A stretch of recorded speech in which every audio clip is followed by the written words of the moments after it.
Bonjour, bienvenue à Connaissez-vous. Mon invité aujourd'hui est Alexandre Groux-Chevary.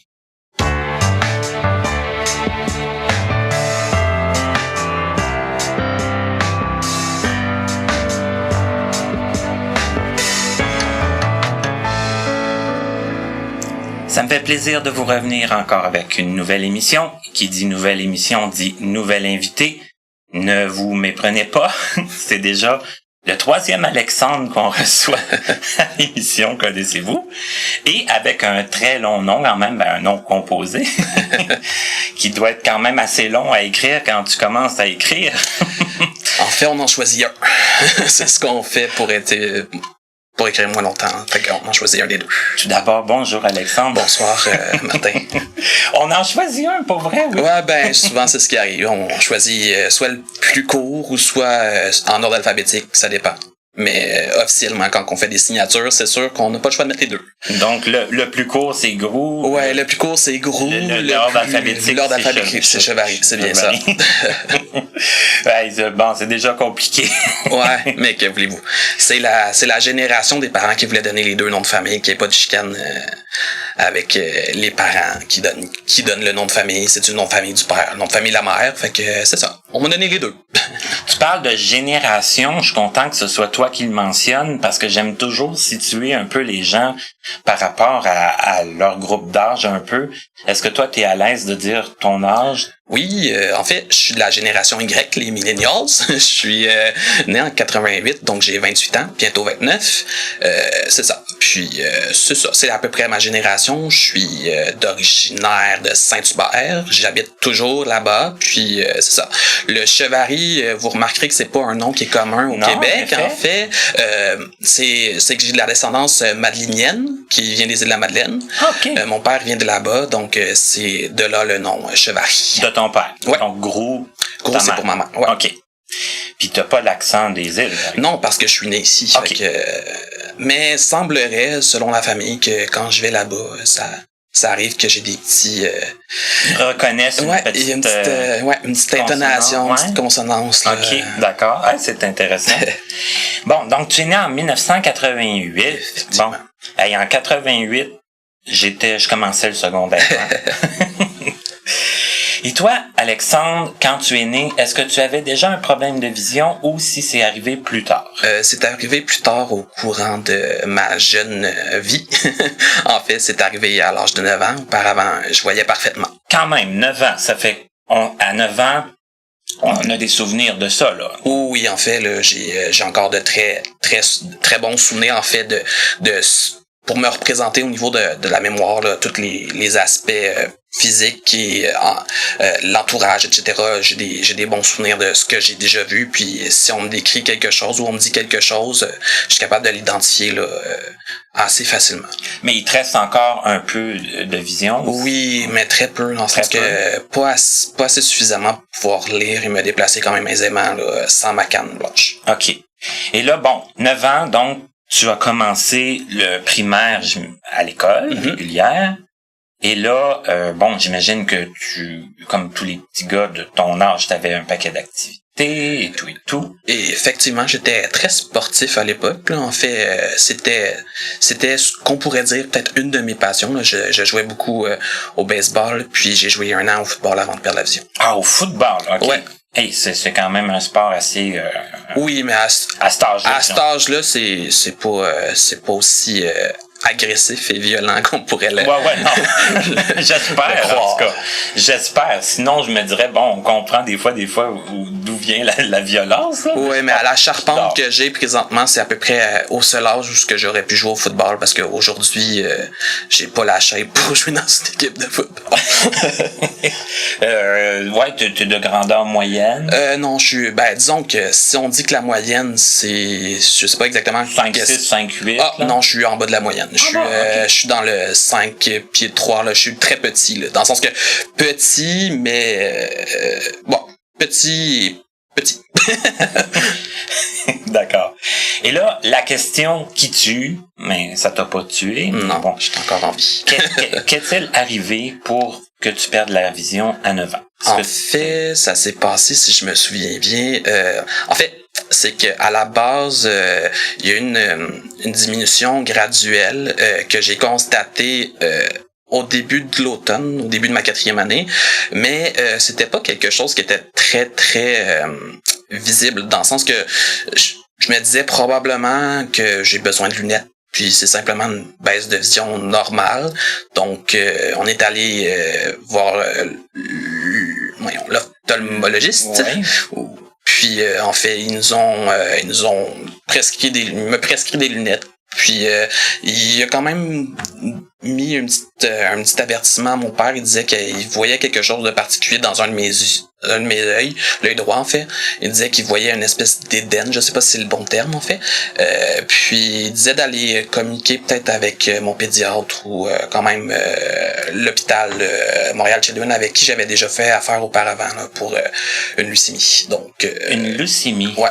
OK, c'est quand même pas drôle. Non, en fait, c'est aussi la cause de la perte de vision. C'est une récidive du cancer qui fait en sorte que j'ai perdu la vision. OK, donc là, le médecin, il a vu ça dans ton œil. Ouais, mais il savait pas c'était quoi. Il pouvait pas le relier, donc ils ont fait des recherches un peu plus approfondies, disons, là, puis des paquets de batterie de tests là, qu'on peut faire chez l'ophtalmologue. Puis ensuite, une fois qu'ils ont vu que j'avais vraiment perdu la vision, ça se passe, mettons, disons, si on peut situer dans le temps, là, dans le temps du verglas, là, dans les années 98, là, Oui.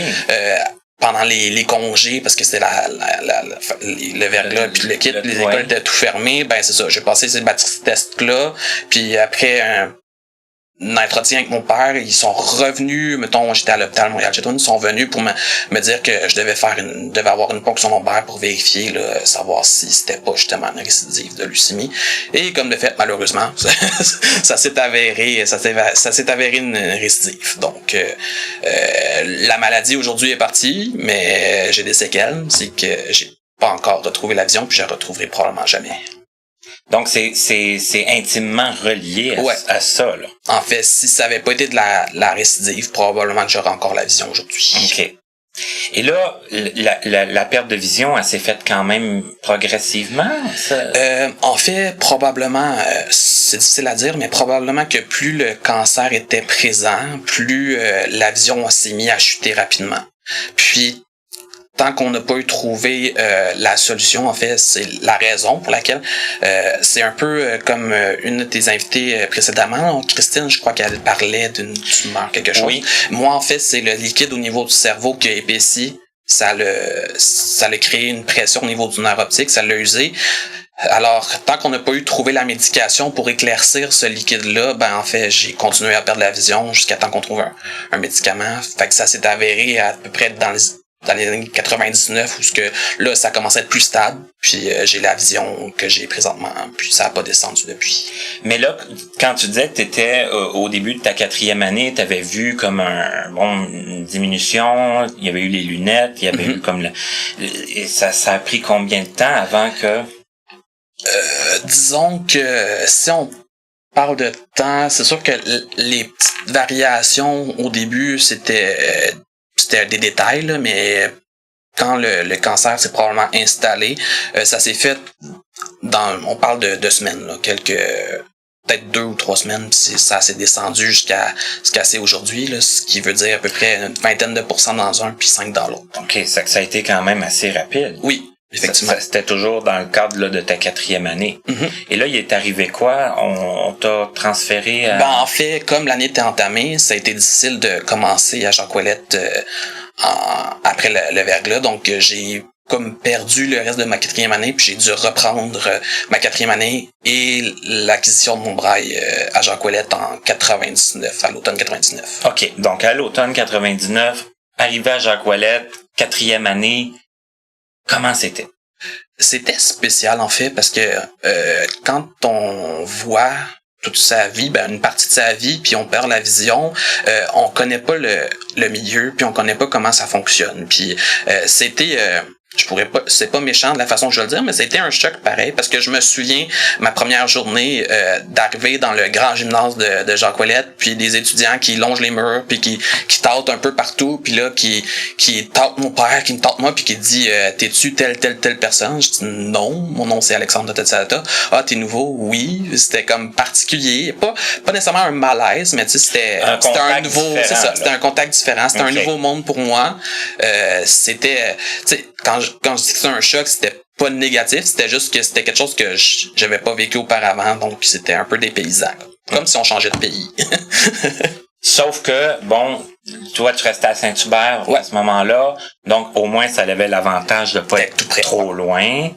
Et là, forcément, tu retournais chez toi tous les soirs. Ouais. Mais est-ce que ça a été difficile pour toi? Bon, là, les gens t'ont connu, j'imagine, et te faire des amis. Ça n'a pas été trop compliqué. C'est sûr que ce qui facilite beaucoup les choses aussi à l'époque, c'est que comme on était, comme j'imagine aussi à votre époque, mais c'est ça, on était un petit groupe, hein. Fait que c'est sûr que quand t'es 60, 70 élèves, ben tu trouves facilement des gens avec qui t'as des affinités, puis c'est facile de, comment dire, de te tenir avec des gens qui ont des mêmes intérêts, puis même. Fait que ça n'a pas été trop long, même si au départ j'étais un peu rébarbatif parce que je venais juste de perdre la vision, je l'acceptais pas nécessairement bien, mais comme j'étais avec des gens qui avaient eux aussi des handicaps visuels, mais je me suis pas senti dépaysé tant que ça parce qu'ils étaient tous pareils à moi. Donc ça a été quand même assez facile de me faire des amis. Ben, je vais te poser une question plate, mais bon. Comment on se rend compte qu'on n'accepte pas notre handicap à 10 ans? C'est très facile, c'est parce qu'on est confronté régulièrement à des choses après la perte de vision qu'on n'était pas auparavant. Fait que c'est sûr que toutes les petites embûches ou les choses plus différentes qu'on a à faire ou qu'on a à affronter, le fait de pas voir, c'est là qu'on se rend compte que on est différent, de deux, ça sera plus jamais la même chose qu'avant, puis c'est ça, c'est sûr que c'est un processus, un peu comme un deuil, je pense, parce que c'est une perte, puis c'est une perte à vie, fait que je pense que c'est un peu comme un deuil, t'apprends à vivre avec, mais je pense que tu l'acceptes jamais vraiment. Je pense que ça serait ma vision des choses. En fait, on peut pas l'accepter, peut-être frustré de temps en autre pour certaines circonstances, mais il faut apprendre à vivre avec parce que c'est ta condition. Donc, puis c'est pas si catastrophique que ça non plus. Que, mais combien ça prend de temps à peu près avant qu'on en arrive à penser comme ça? Probablement que ça dépend des gens. Là. Moi, c'est ce qui est arrivé aussi, c'est que c'est arrivé à ma préadolescence aussi. Là. Fait que c'est sûr que ça a peut-être contribué aussi. Là. Le fait que tu t'en vas à ton adolescence, tes amis continuent leur cheminement dans le réseau public, puis toi, t'es dans une école spécialisée, tu les vois plus, tu perds ces gens-là de vue. Il y en a plusieurs aussi qui t'abandonnent, qui, pas qu'ils te connaissent plus, mais en fait, c'est certain que si tu joues plus au baseball ou si tu fais plus les activités qu'eux pratiquent, ils ont pas tendance à revenir vers toi. Fait que ça, c'était une autre chose avec quoi... un autre deuil, un peu. C'est ça. C'est quelque chose d'autre à quoi avec... pour apprendre à vivre avec ça aussi. Mais c'est ça. Sinon, je pense que c'est juste le temps.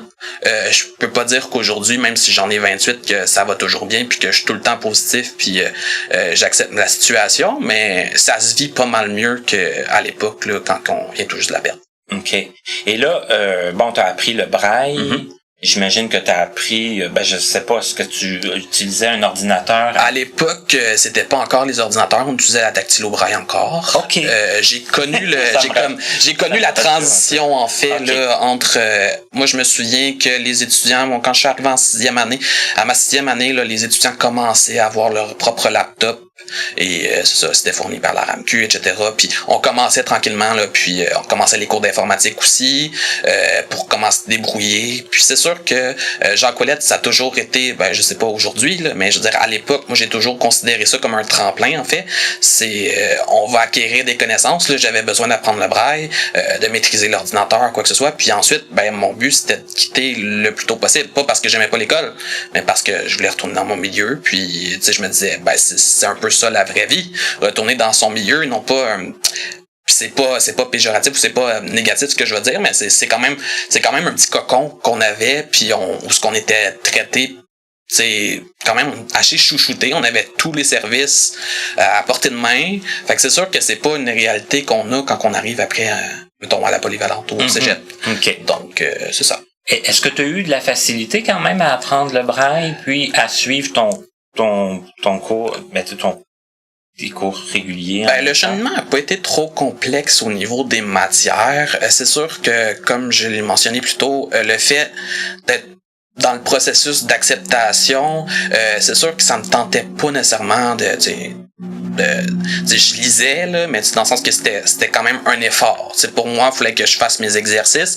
L'avantage que j'avais, c'est que ma maman à la maison avait décidé qu'elle allait l'apprendre, mais visuellement. Mm-hmm. Donc, si ça me tentait pas, j'avais une maman qui me disait « Hey, fais tes devoirs. » Fait que je pouvais pas vraiment me cacher en disant « Ah, c'est moi qui connais le braille, fait que je ferai pas mes lectures ou je sais pas trop quoi. » Fait que c'était pas pénible, ça a été peut-être difficile, mais ça s'est bien fait pareil. OK. De toute façon, je connais pas beaucoup d'enfants que ça lui tente tout le temps de faire le devoir puis tout ça, là. Ça fait que t'étais pas pire que non, je pense pas. Puis là, combien d'années t'es resté à Jacques-Ouellet? Si je me souviens bien, je suis rentré en 99, je suis parti en 2003, fait que c'est peut-être 4 ou 5 ans. Ça que t'as réintégré l'école régulière. Oui, la polyvalente de quartier en l'automne 2004. Donc là, t'étais rendu au secondaire. Secondaire 3, en fait. Ouais, c'est ça, secondaire 3. Comment c'était le retour? Parce que là, bon, il y a eu un petit saut quand même dans le temps. Est-ce que...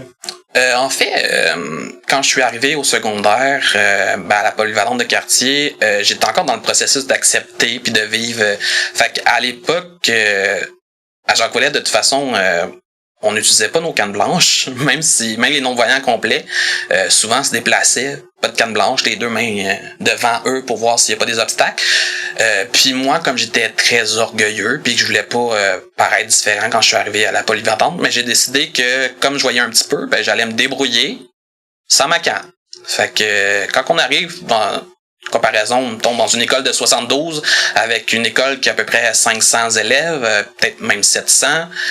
Oui, je me débrouillais, mais ça arrivait des fois qu'il y avait des petits accrochages, puis que les gens me regardaient croche, puis j'étais pas au courant. Donc, ça a pris un certain temps avant que j'assume le fait que, OK, il faut que je prenne ma canne, pas nécessairement pour ma sécurité, mais pour les gens qui m'entourent. Pour t'identifier, puis... Pour que les gens puissent faire attention. Puis... Est-ce qu'on peut dire que, d'un sens, ça peut être difficile des fois d'accepter son handicap parce que on est que entouré par des handicapés et que, en contrepartie, quand on se ramasse dans un gros groupe où on est le seul non-voyant, on est aussi confronté.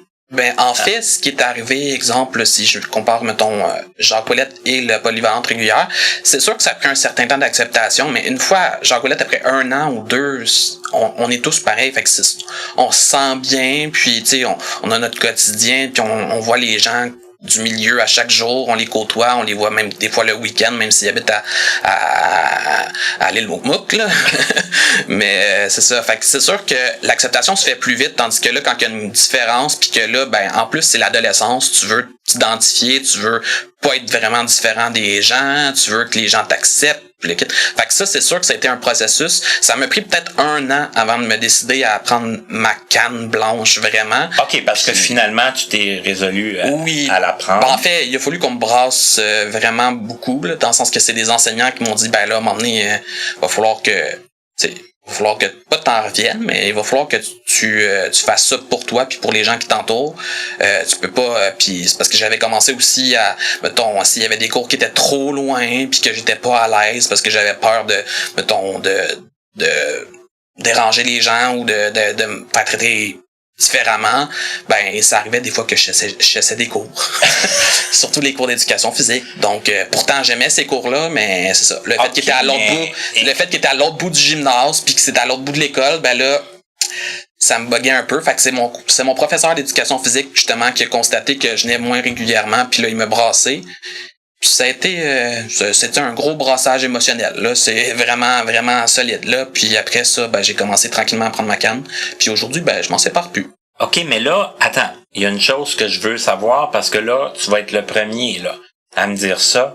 Bon, je comprends que t'aimes le sport, mais tu faisais les cours d'éducation physique Oui. à la polyvalente. Oui, ben en fait, ça dépendait des cours. Là. C'est sûr que les cours de badminton, etc., je devais y assister, mais tu sais, dans le sens que je pouvais pas participer. Mais ce qui était l'avantage dans la polyvalente où moi j'allais, c'est qu'il y avait une partie de la session en éducation physique qui se faisait en aréna. Donc moi, je savais déjà patiner auparavant. Donc avec la vision qui me restait, je pouvais assister au cours de patin qui était à la patinoire. Puis il y avait un cours aussi qui était destiné à du conditionnement physique. Fait que c'était des exercices, soit quelques machines, là, exemple de poids et haltères, puis il y avait du jogging, puis des affaires comme ça. Fait que ça, c'était pas si compliqué pour moi. Je pouvais m'y adapter comme j'avais un résidu visuel, mais il y avait certains autres cours où j'ai pas pu participer, mais que je devais être présent pour une question de logistique, là, j'imagine, pour pas échouer tant de cours ou pour pas rater tant de cours. Mais est-ce qu'il te faisait faire des examens théoriques ou... Ben, en fait, j'ai fait probablement que peut-être c'est plus difficile pour les gens du milieu handicapé visuel. Ils l'ont peut-être pas fait régulièrement, quoique je l'ai déjà fait à Jean-Colette. Le test léger-bouché, en fait, qui est un test d'endurance, ce qui nous font courir, mettons, d'une certaine distance à un autre. Puis il y a un petit thème sonore qui se fait, puis il y a des paliers, etc.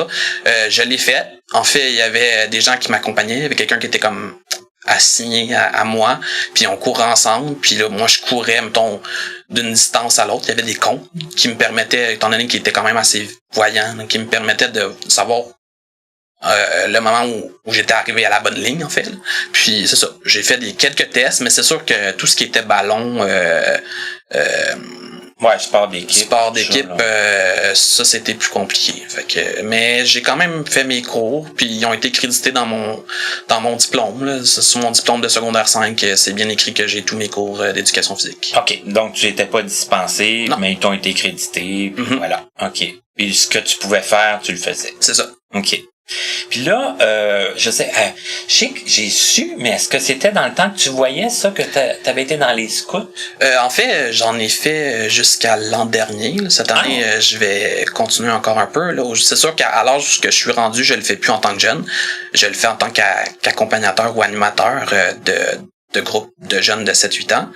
Mais j'en ai fait toute ma vie. En fait, ça fait partie des choses que j'aime, mais qui font partie de ma vie depuis que je suis tout jeune. Mon père en ont fait pendant 35 ans. Ma mère en a fait pendant 19 ans. Donc, j'ai baigné là-dedans, puis ça a jamais comme sorti de ma vie. Fait que j'en ai fait en tant que jeune. Après, j'en ai fait 2 ans avant de perdre la vision, à 7 et 8 ans. Puis j'ai décidé de me consacrer au sport. Puis là, quand j'ai perdu la vision, avec mon père qui a décidé qu'il s'impliquait dans l'équipe d'animation, il m'a demandé si je voulais me réimpliquer dans les scouts, puis si ça m'intéressait. Puis j'ai fait 15 ans de scoutisme en tant que jeune. Est-ce que la décision a été difficile à prendre pour poursuivre? Est-ce que non, en fait, j'avais toujours aimé ça, même avant de perdre la vision. Donc, probablement que j'aurais peut-être pris la même décision, même si j'avais pas eu d'handicap visuel. Mais c'est sûr que c'était une adaptation pour les équipes d'animation, puis pour les jeunes aussi, parce que c'est réalisable. Là. Il y a déjà eu des jeunes scouts qui étaient handicapés mobiles ou à mobilité réduite, mais handicapés visuels, c'était la première fois. Fait que c'est sûr que les premières années, mon père assistait à l'équipe d'animation, fait qu'il était toujours présent. Au cas où qu'il arrivait quelque chose, puis à l'époque en plus j'utilisais pas encore ma canne, fait que là c'est sûr que il m'est arrivé des petites embûches puis des petits accidents, mais c'est rien de grave là, mais c'est ça a fait partie de ma vie jusqu'à tout récemment, puis c'est ça. OK, puis là, par après, tu étais comme moniteur. Ouais, à partir de l'âge de 18 ans, parce qu'avant ça, on n'a pas le droit nécessairement d'animer les jeunes, un peu comme les groupes de la Fédération des aveugles du Québec, là, quand on fait un petit camp de jour, les animateurs doivent avoir un certain âge, mais moi, c'est la même chose, là.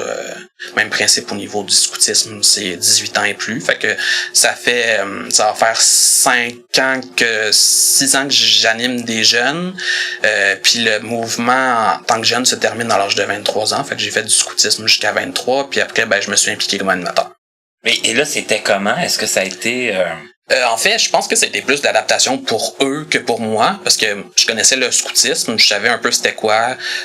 C'est sûr que quand on parle de tout ce qui est technique, nœuds, etc., ce qu'on apprend au scout, là. C'est sûr qu'on fait pas juste des nœuds puis manger des mouches, là.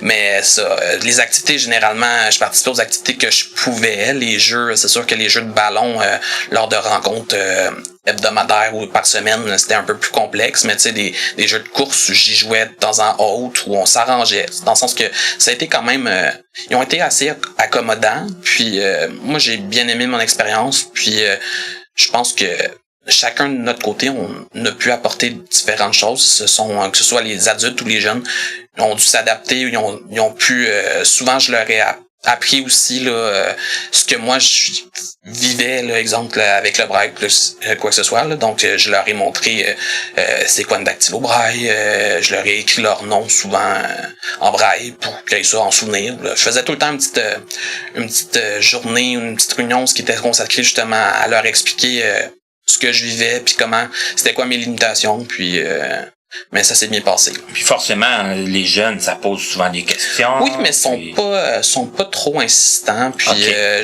C'est peut-être le cas dans le sens que ça dépend toujours du groupe, là. Mais moi j'ai pas trop eu de questions. C'est sûr que à un certain âge, à un moment donné aussi, ils challenge un peu, puis là, tu sais, mais combien de doigts tu vois, des affaires comme ça, là.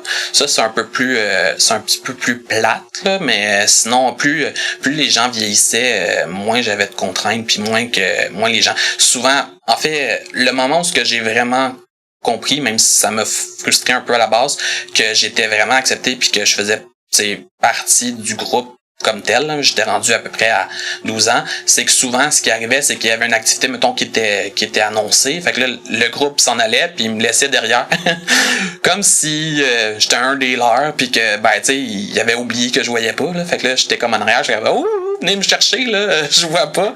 Au début j'étais frustré parce que je me disais ils m'ont oublié, mais à la fin on m'a fait comprendre que c'était pas parce qu'ils t'oubliaient, c'était parce qu'ils considéraient comme les là. C'est ça. Fait que à la fin j'ai fait plein d'activités intéressantes justement grâce au scout que j'aurais peut-être pas vécu là si ça avait pas été du scoutisme. Mais tu sais, tu parlais de combien tu vois de doigts puis tout ça, mais c'est les blagues aussi qu'on a à la polyvalente aussi. Ça, c'est ça, à la polyvalente. Puis je l'ai vécu aussi en tant qu'animateur. Là. C'est sûr que les jeunes que j'ai animés pendant 5 ans, là, qui avaient l'âge de 7-8 ans, c'est sûr que eux sont curieux, veulent savoir ce que tu vois pas, ce qu'ils peuvent se permettre aussi en tant que jeunes. Tu sais, ils savent que Alexandre il voit moins bien, fait que je peux aller jusqu'à où. Ils peuvent tester les limites un peu là. Fait que c'est une façon de tester les limites aussi, mais généralement les jeunes étaient quand même assez gentils, serviables surtout, beaucoup. Ils m'aidaient surtout tous les déplacements. Si j'avais on partait en camp de fin de semaine, si j'avais de la difficulté avec mon cabaret, ils m'aidaient. Fait que non, c'était une belle expérience. Là, j'ai pris une pause parce que ça faisait vraiment longtemps que j'en faisais, mais ça veut pas dire que je le referai pas un jour. OK. Et là, si on revient au secondaire, point de vue académique, tu parlais de l'éducation physique. J'imagine qu'il y a eu d'autres embûches au niveau... En fait, oui, c'était compliqué. Le support, en fait, les gens qui étaient présents puis qui pouvaient faire ce qu'ils pouvaient était magnifique, là, j'ai rien à redire contre, mais c'est sûr qu'au niveau du service de transcription, c'était un peu plus complexe. C'est ça. La technologie venait de rentrer, on commençait tranquillement mais sûrement là, à avoir nos portables, nos preneurs de notes, c'était quasiment l'invention du siècle. Puis quand je suis arrivé au secondaire, c'était surtout difficile là, quand on arrivait dans les cours de géographie, les cours de biologie, etc. Là. Ça, c'était un peu plus complexe, mais comme j'avais un résidu visuel, souvent, j'ai utilisé la télévisionneuse pour ce qui était des cartes du monde, etc. Puis pour ce qui était du reste, là, les mathématiques, le français, les manuels étaient traduits en braille. Là. Fait que c'était des manuels qui existaient déjà probablement auparavant. Donc, comme il existait déjà des modules ou des livres du même titre, c'était plus facile de se procurer. C'était vraiment plus les spécialisations, là, comme je vous dis, là, les cours de géo, édu, comme pas trop d'adaptation à part les activités, mais c'est ça. Sciences physiques aussi, c'était... On replonge dans les souvenirs. Ouais, c'était un peu plus complexe, là, les expériences, etc. Là. Puis point de vue social et tout, comme t'étais dans les scouts, tout ça, est-ce que tu considères que ça t'a aidé, point de vue? En fait, j'ai tout le temps été quelqu'un d'assez solitaire à la base, là, même okay. si handicap visuel ou pas. Mais c'est sûr que le scoutisme, étant donné que c'était à l'année, puis c'était une fois par semaine, puis on avait des week-ends, c'est sûr que j'avais mon petit groupe là-dedans. Puis au secondaire, avec Paul Villard, j'étais souvent seul, j'avais mon petit local. Comme je suis très timide aussi, là, j'avais pas l'habitude d'aller vers les gens pour bonjour, je m'appelle mettons Alexandre, puis on dîne-tu ensemble ou quoi que ce soit. Fait que c'est sûr qu'il y a eu un petit comité qui s'était organisé au départ, là, qui s'occupait de me montrer où ce qu'étaient mes locaux. Puis ces affaires-là, mais j'ai pas vraiment développé d'amitié vraiment là, mis à part mon ex-copine, là, mais ça c'est autre chose. Mais si tu veux, on va en reparler. Mais, ouais. Sauf que tu dis que tu étais solitaire. Mm-hmm. Donc le fait d'être solitaire, c'est sûr que ça t'amène moins à aller vers les gens. C'est ça. T'en as pas vraiment ressenti de... Ben, en fait, je trouvais ça un peu plate, oui. C'est sûr que même si je suis solitaire, j'aime ça être avec les gens puis discuter de temps en temps.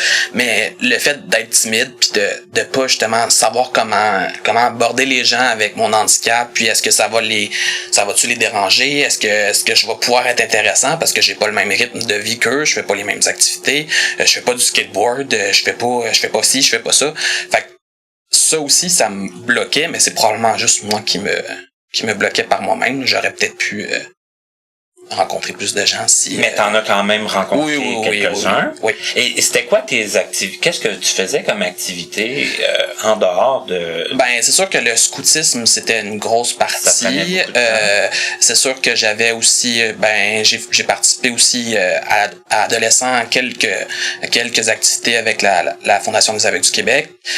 Mais sinon, c'était beaucoup le scoutisme, la famille. J'avais des cousins aux alentours, des cousins et cousines un peu plus jeunes, avec qui je passais des après-midi un peu comme leur gardienne, là, en fait, puis tu sais, je m'amusais avec eux, puis c'était vraiment un petit, c'était comme un microcosme, genre une petite société. J'étais pas vraiment impliqué dans un paquet d'organisations ou quoi que ce soit, là, mis à part le scoutisme.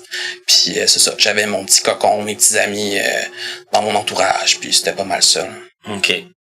Et là, tu parlais de copines, mais tu me disais tantôt aussi que on essaie quand même de se démarquer, on essaie quand même de trouver son identité, tout ça.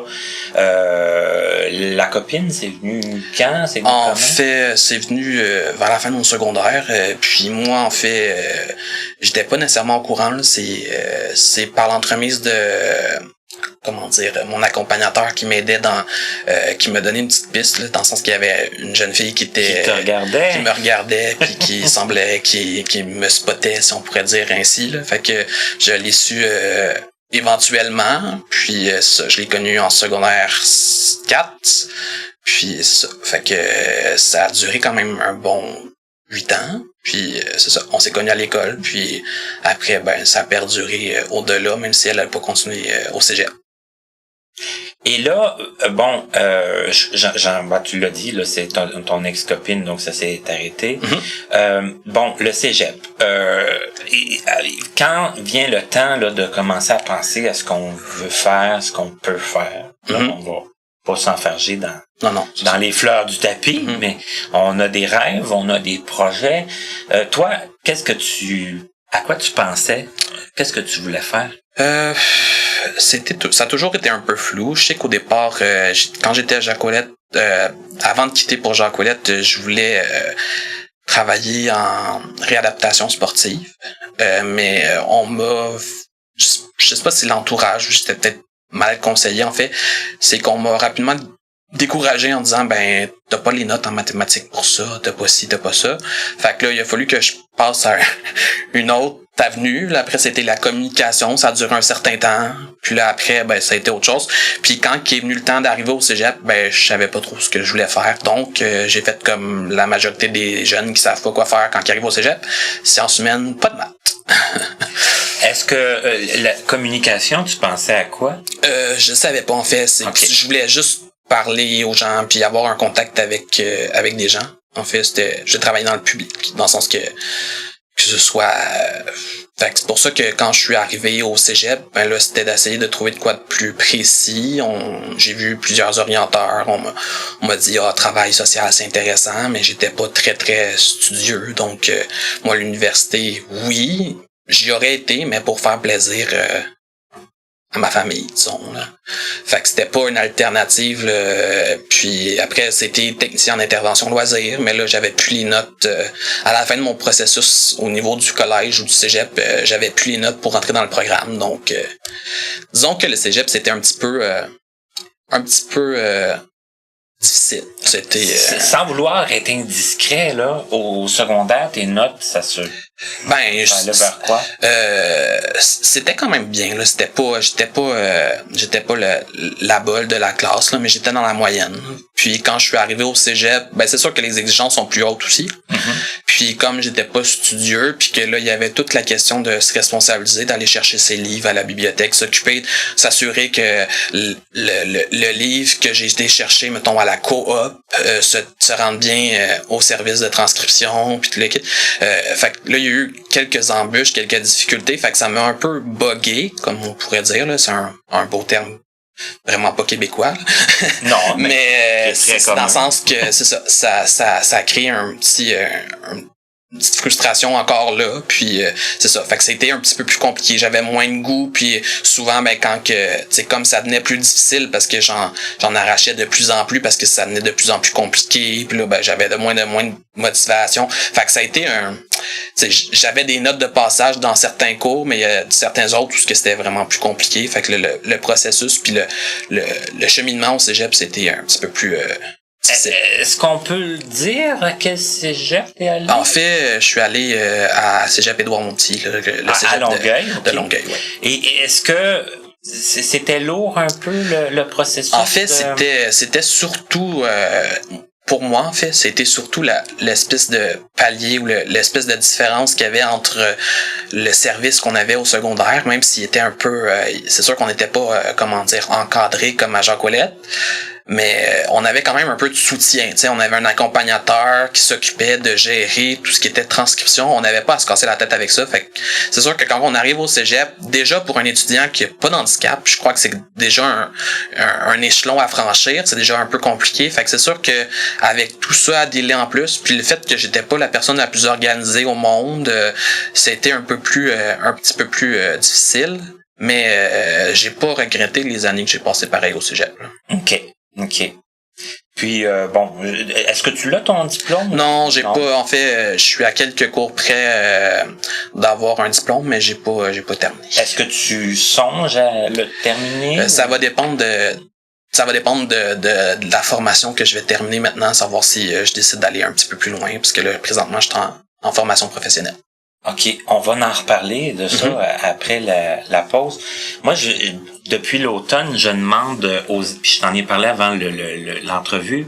Je te demandais c'était quoi ta passion. Tu disais que t'étais pas vraiment passionné spécifiquement par une chose. Non, en fait, mais il y a des choses que j'aime beaucoup, en fait, puis qui font partie de ma vie. Exemple, le bénévolat, le scoutisme, que ce soit le scoutisme ou le bénévolat en général, c'est quelque chose qui fait partie encore de ma vie, puis j'aime redonner aux gens. Le sport, en fait, ça a toujours resté. C'est sûr que je le suis moins aujourd'hui. Je suis moins sportif, mais je suis un grand sportif de salon. J'osais pas le dire, mais bon, ça existe. Oui. Mais quel sport tu suis, là, maintenant? Le hockey, c'est sûr que ça a toujours fait partie de mes intérêts. Le baseball, ça a disparu une fois que les expos sont partis. T'as connu ça, le départ? Oui, j'ai été régulièrement voir les parties aussi. Okay. Fait que, au stade? Ouais. Okay. J'aimais bien ça, puis le football de la Ligue canadienne, puis en fait un peu tout, le soccer maintenant, là, que tout récemment, là, depuis que je connais les règles. Mais c'est ça, le sport en général, j'aime bien. Certains sports que je suis plus que d'autres, comme le hockey, le football, etc. Mais sinon, puis j'assiste aussi des fois à des parties. Là. Je suis allé voir justement les Alouettes vendredi dernier. On a enfin gagné. Ça a fait du bien. C'est ça m'est arrivé de... Puis la musique aussi. La musique, j'en joue Pas vraiment, mais ça fait partie aussi des choses que j'aime dans la vie, que ce soit chanter à la maison, dans ma douche ou chez moi dans mon appartement, ou jouer. J'ai appris, j'ai suivi des cours soit à Jacques Ouellette ou au secondaire aussi, au régulier. J'ai suivi des cours de guitare, j'ai suivi des cours de piano, j'ai une batterie à la maison, mais j'ai pas la persévérance d'un grand musicien, donc quand je me trouve pas assez bon ou que je me sens pas comme une rockstar, ben je laisse tout tomber. Il y a moins de motivation. C'est ça. OK. Mais ça fait partie de la vie. Ça se peut que tu sois un peu dur avec toi-même. Ouais, ben en fait, je suis très exigeant. Je voudrais, dans le sens qu'au niveau de la batterie, j'ai un cousin qui est batteur. Fait que c'est sûr que c'était un peu un idole. Fait que là, je voulais absolument arriver à un niveau excellent avant même de commencer. Donc c'est sûr que j'ai mis les attentes peut-être un peu hautes. J'aime toujours la musique, puis j'aime toujours gratouiller ou la guitare ou tapocher sur ma batterie, mais c'est ça, pas pour en devenir un musicien puis d'en faire une carrière ou quoi que ce soit. Là. OK, mais là, tu écoutes aussi de la musique. Oui. Et tu es en appartement. Mm-hmm. Je pense qu'on va faire la pause. Il n'y a pas de problème. Puis on va parler de ça, de l'appartement. On va parler de la formation. Je veux pas que tu le dises tout de suite. Il n'y a pas de problème. Moi, en tout cas, là, je suis très impressionné, mais je veux que tu nous l'expliques. Pas de problème. C'est qu'on va faire la pause, puis tout de suite après, on revient avec les sujets qu'on vient de vous mentionner, et peut-être plus, avec notre invité qui est Alexandre Groux-Chevary. Vous pouvez communiquer avec nous pour nous faire part de vos commentaires, questions et suggestions en passant par notre site Internet à l'adresse www.martinchouinard.com ou à l'adresse courriel connaissez-vous2017@gmail.com sans tiret. Nous désirons remercier l'Association des aveugles de la Rive-Sud ainsi que la compagnie Point par Point Inc. de nous prêter gracieusement leurs locaux pour l'enregistrement de certaines de nos entrevues. Bonjour et bienvenue à la section pause de l'entrevue. Cette semaine, je vous propose des cours de guitare gratuits offerts aux personnes musiciennes non-voyantes débutantes. C'est une série de 10 cours d'une durée de 90 minutes qui seront offerts à Montréal ainsi qu'à Longueuil. Les personnes doivent être âgées de minimum 13 ans. Le matériel en braille va être fourni gratuitement. Les cours débuteront en novembre. Par contre, vous avez jusqu'au 20 octobre pour vous inscrire. L'endroit où se dérouleront les cours est à déterminer. Si vous voulez avoir plus d'informations, les cours seront offerts par BrailleTab. Vous allez sur leur site web https://BrailleTab, BrailleTab.com /cours gratuit, donc COURS-GRATUIT. Il y a un formulaire à remplir. Vous allez aussi savoir toutes les informations sur BrailleTab. C'est une compagnie qui a été fondée par 3 personnes, Jean-Pierre Lessard, Tommy Théberge et Mélissa Brière. Et c'est d'ailleurs Monsieur Jean-Pierre Lessard qui va dispenser les cours de guitare. Donc, si ça vous intéresse, que vous voulez en savoir plus, je vous réfère au site web de BrailleTab. À notre prochaine émission! Madame Jeanne Mance-Dubé. Membre fondatrice de la coopérative d'habitation qu'elle habite actuellement, voici une brève explication des tâches qu'elle devait effectuer. Des tâches, oui. Là, quand on est non-voyant, qu'est-ce qu'il nous demande à faire comme tâche? Ils sont pas trop difficiles avec moi. OK. Mais moi, je m'occupais de la petite caisse jusqu'à cet été, là. La petite caisse de la coop, c'est moi qui l'avais. Mais, c'est ça, c'était changer les ampoules, mais là, c'était difficile pour moi, là. Ouais, parce que là... Laver les rampes d'escalier.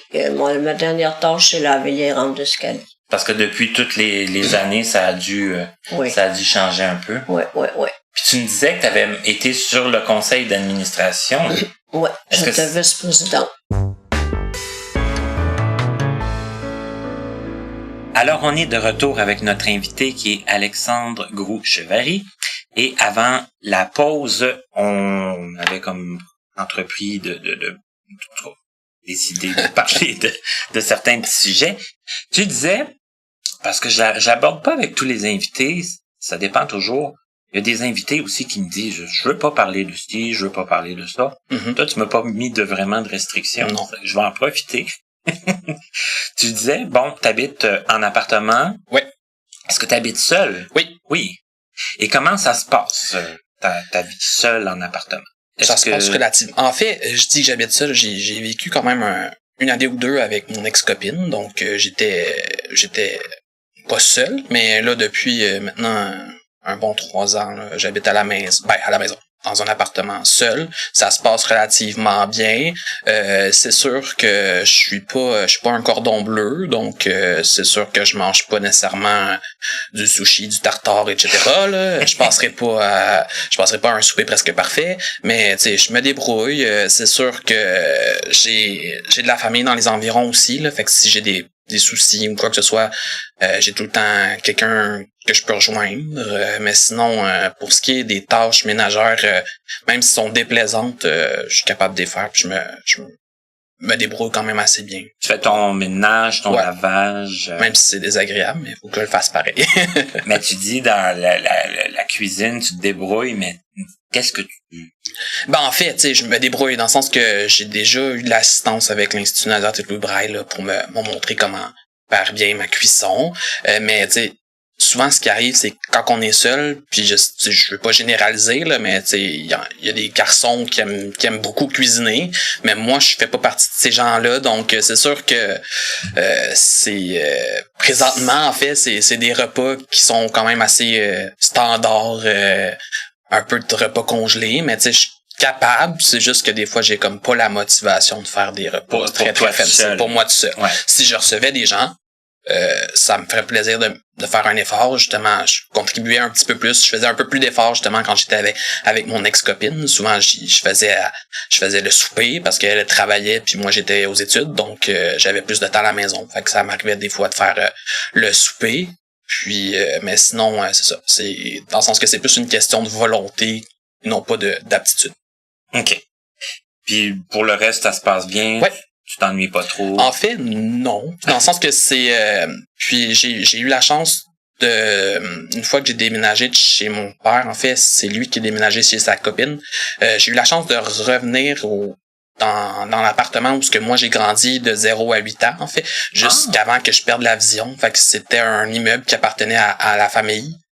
Puis ça, moi j'ai grandi dans ce sous-sol-là, fait que c'était comme un retour aux sources un peu. Fait que c'était agréable.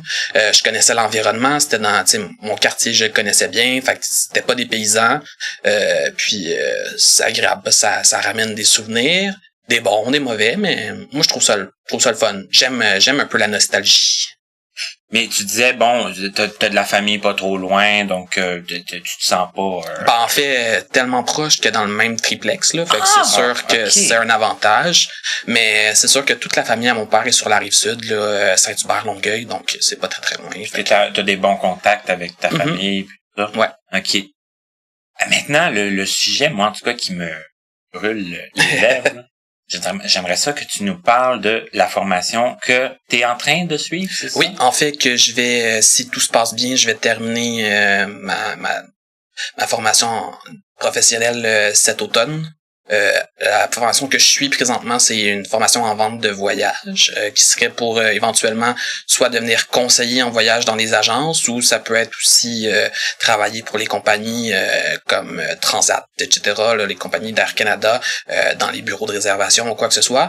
Moi, mon but ultime, ce serait de travailler dans les bureaux touristiques, là, exemple, ce qu'on peut rencontrer là dans chaque ville, mettons, là, les infotouristes là, dans chaque ville, là, travailler au comptoir, suggérer les gens qui veulent faire telle activité, qu'est-ce qui se trouve. En fait, je voudrais faire la promotion de la région ou sinon de la promotion du Québec parce que j'ai eu la chance de voyager au Québec beaucoup grâce aux scouts. J'ai vu la baie James, j'ai vu le Saguenay un peu, puis il y en a la famille aux Îles Madeleines, mais c'était à l'autre bout du monde. Fait que c'est une autre partie du Québec. Loin, ouais. Fait que c'est sûr que pour moi, c'est sûr que c'est très dispendieux, le voyage intra-province, mais c'est ça. Ça serait un de mes buts, là, de travailler dans une boutique ou un infotouriste ou quoi que ce soit, là. Mais comment c'est venu, justement, en fait, c'était après mettons, 4 ans de haut et de bas au cégep, ne sachant plus trop ce que je voulais faire, puis ayant plus vraiment d'opportunités parce que les notes avaient baissé, puis les cotes R faisaient en sorte que je pouvais plus rentrer à l'université. J'ai eu une année ou deux où que j'étais vraiment dérouté, je savais pas où que je m'en allais, puis j'ai fait un espèce de suivi même en même temps psycho et orienteur en même temps, là, je sais pas trop. Okay. Puis c'est à force de vérifier avec les gens de l'institut, on a fait quelques recherches. En fait, c'était surtout pour me sortir de mon inaction, puis me sortir un peu de la maison, puis faire en sorte que je bouge un peu, puis que je fasse autre chose que juste rester à la maison, faire le ménage, le lavage et la bouffe. Donc c'est à ce moment-là que j'ai commencé à faire des recherches, puis la dame, en fait, de l'Institut Nazareth-Montréal me proposait des formations professionnelles. Puis il y avait une liste de formations professionnelles qui se trouvait en fait sur le site du centre de formation Pierre Dupuis, qui est à Longueuil. Puis c'est là que j'ai vu le programme de vente de voyage. Il parlait de si tu aimes, mettons, il y avait une petite promo qui disait que si t'aimais la géographie, t'aimais voyager, c'était un programme qui t'était offert. Puis c'est là que j'ai tenté ma chance. J'ai dit j'ai rien à perdre. J'ai les certifications requises. En fait, il faut un secondaire 5.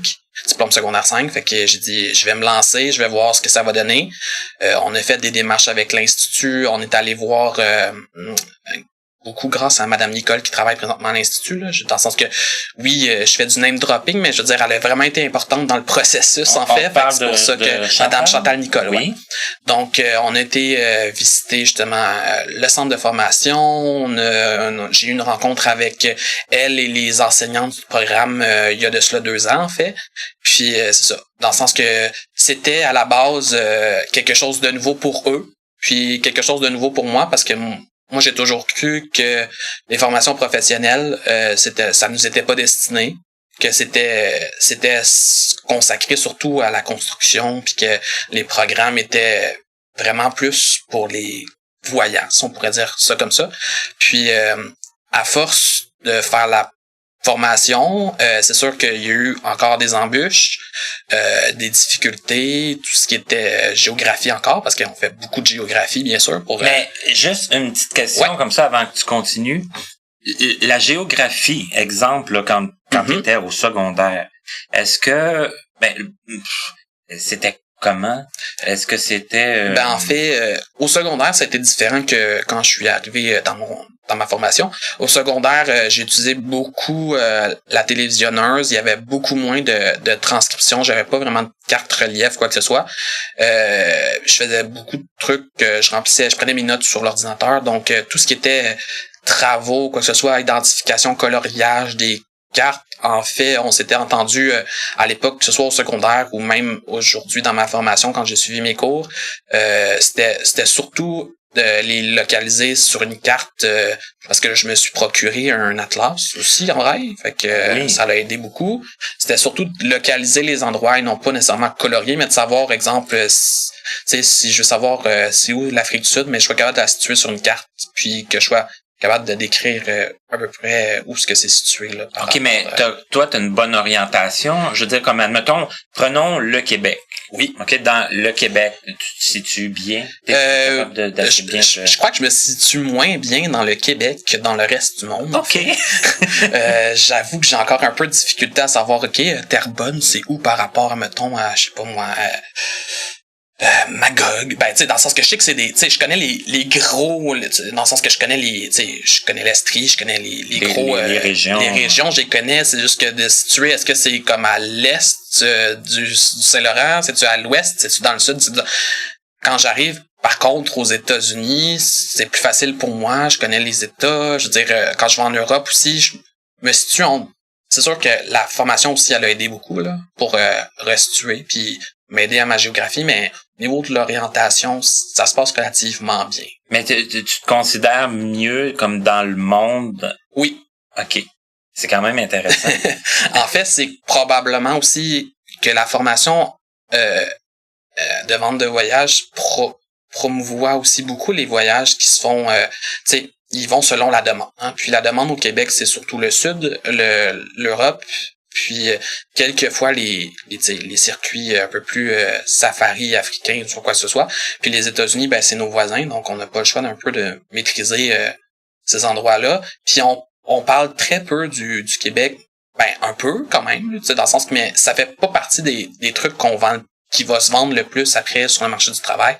Donc c'est pour ça que on met beaucoup d'emphase sur l'Europe, sur tout ce qui est Antilles, etc., Mexique, Amérique du Sud, quoi que ce soit là.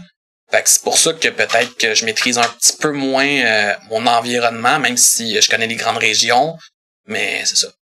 Et là, tu parlais d'embûches, mais qu'est-ce que ça a été quoi les principes? En fait, c'était surtout que les gens du milieu de formation professionnelle ont pas vraiment connu beaucoup d'handicapés, ben, dans le sens que ont pas vraiment eu beaucoup d'handicapés visuels dans leur classe. Le programme dans lequel je suis le premier qui le fait, qui a un handicap visuel, donc c'était de l'adaptation, savoir comment ils vont m'enseigner, comment je vais prendre mes notes. C'était beaucoup de questions, surtout pour moi, savoir comment je vais me débrouiller.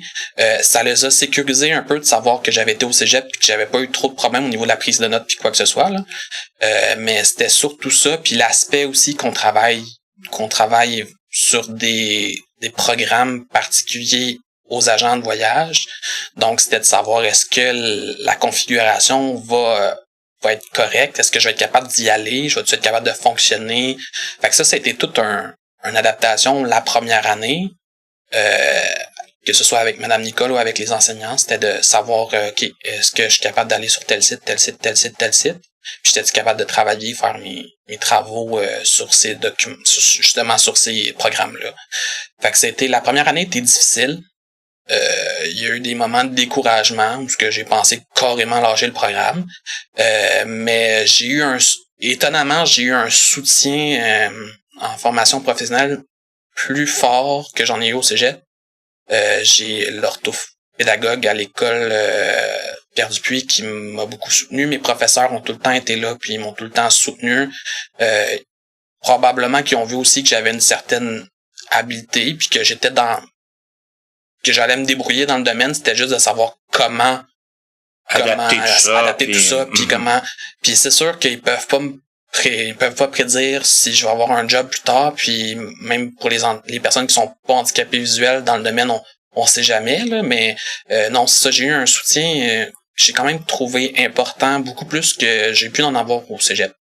Puis c'est ce que j'ai trouvé un peu étonnant, parce que je croyais justement qu'étant donné que c'est formation professionnelle, on est en moins pour adultes. Oui.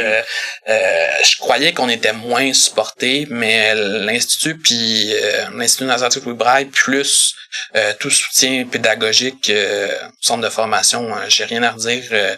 Si je termine bientôt ou en septembre, c'est probablement en partie grâce à eux là, parce qu'ils m'ont soutenu puis qu'ils m'ont encouragé à persévérer. Là. Puis c'est ça a été suffisant toi aussi pour te... Ouais, en fait, ça m'a maintenu un peu.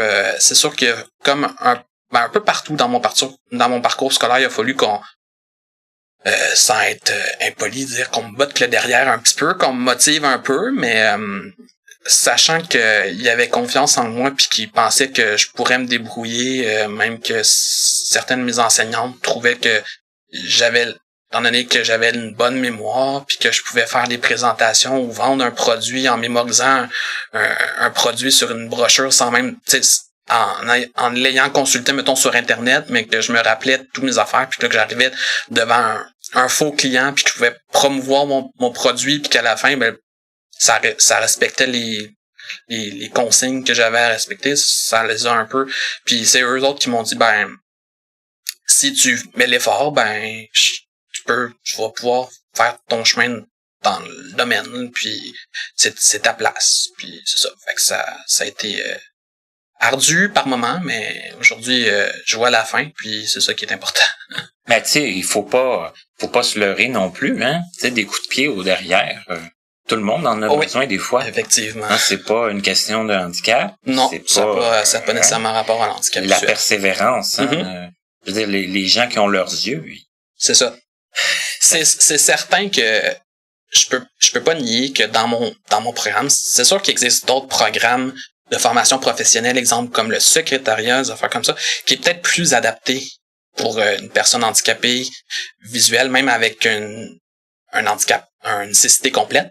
Je crois que c'est des choses qui sont possibles. Ça dépend tout le temps des enseignants aussi, mais moi, je pense que ça peut être un message que je peux faire au milieu, c'est que c'est une possibilité, puis de jamais, tu sais, moi, au départ, je crachais là-dessus un peu par prétention en disant, ben, tu sais, DEP, c'est un DEP, tu sais, puis j'ai souvent cru aussi que c'était pas pour nous parce que on n'avait pas les possibilités, physiques ou les aptitudes pour pouvoir remplir les. Puis non, je crois que si c'est une alternative, tu sais, si vous êtes pas motivé ou vous savez plus quoi faire, le cégep c'était pas pour vous, puis l'université, ben il y a peut-être des petits programmes.